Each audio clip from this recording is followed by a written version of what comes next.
आप देख रहे हैं यूथ पार्लियामेंट का आयोजन किया गया है और आयोजन स्थल का नाम है जीनवानी मैनेजमेंट कॉलेज, जो कि आरा बक्सर 4 लेन पर स्थित है। और ज्ञान ज्योति आवासीय विद्यालय, जो कि बामपाली में स्थित है, उसी विद्यालय के द्वारा यहाँ पर ये कार्यक्रम रखा गया है। चूँकि दोनों संस्थान एक दूसरे से जुड़े हुए हैं,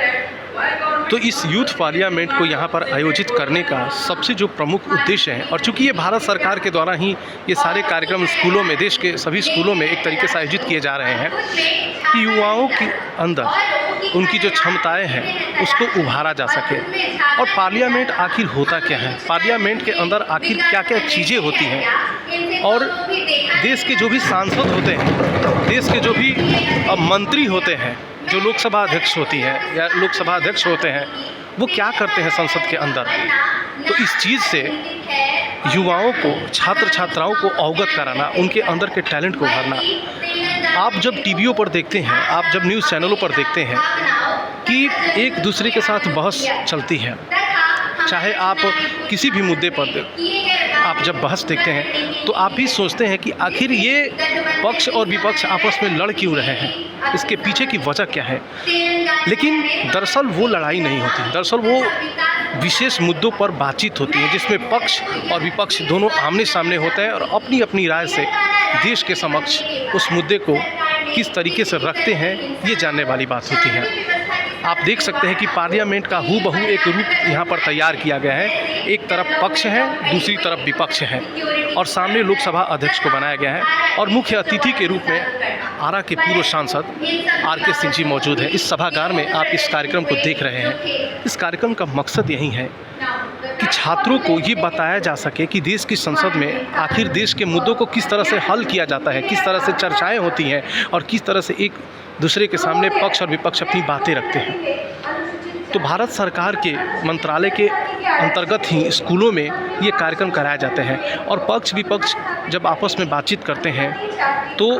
आप देखते हैं कि काफ़ी मतभेद की स्थिति होती है। ऐसा लगता है कि आपस में लोग लड़ तक जाएंगे, लेकिन वो लड़ाइयाँ नहीं होती हैं। वो अपनी अपनी बात को रखने का तरीका होता है, और एक दूसरे को वहाँ पे अपनी बात से गलत साबित करने का एक कंपटीशन होता है, और जो सही तथ्य हैं उस पर आधारित बातचीत होती है। आप देख सकते हैं कि वोटिंग कराई जा रही है यहाँ पर, और पार्लियामेंट की हूबहू एक रूपरेखा जो है, साथ ही यहाँ पर ये बताया जा रहा है युवाओं को, छात्रों को, कि संसद भवन में कितनी मुश्किलें होती हैं किसी विधेयक को पारित कराने में, किसी विधेयक पर चर्चा करने में, या देश के संविधान से जुड़े हुए किसी बात पर चर्चा करने में। तो यहाँ पर इतना ये सब चीज़ें दिखाने के पीछे का मकसद यही है कि देश के युवाओं को, देश के छात्रों को, छात्राओं को ये समझाया जा सके कि देश की संसद में आखिर क्या होता है, और देश की संसद में जो लोग चुनकर जाते हैं उनकी क्या क्या दिक्कतें होती हैं, उनके साथ क्या क्या परेशानियां होती हैं। इस चीज़ को समझाना, इस चीज़ से अवगत कराना इस कार्यक्रम का मुख्य उद्देश्य है। तो आप देख सकते हैं कि यूथ पार्लियामेंट ज्ञान ज्योति आवासीय विद्यालय के सौजन्य से आयोजित किया गया है, जो कि जीनवानी मैनेजमेंट कॉलेज आरा बक्सर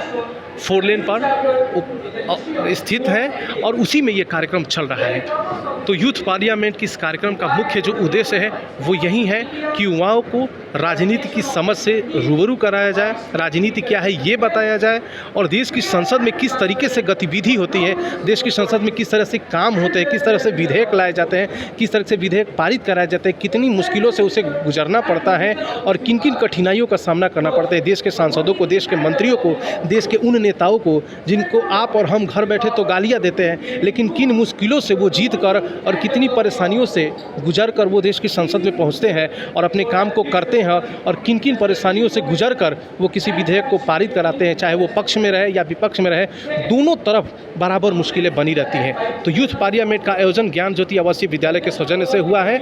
जो कि जीनवानी मैनेजमेंट कॉलेज कैंपस में हुआ है। नमस्कार।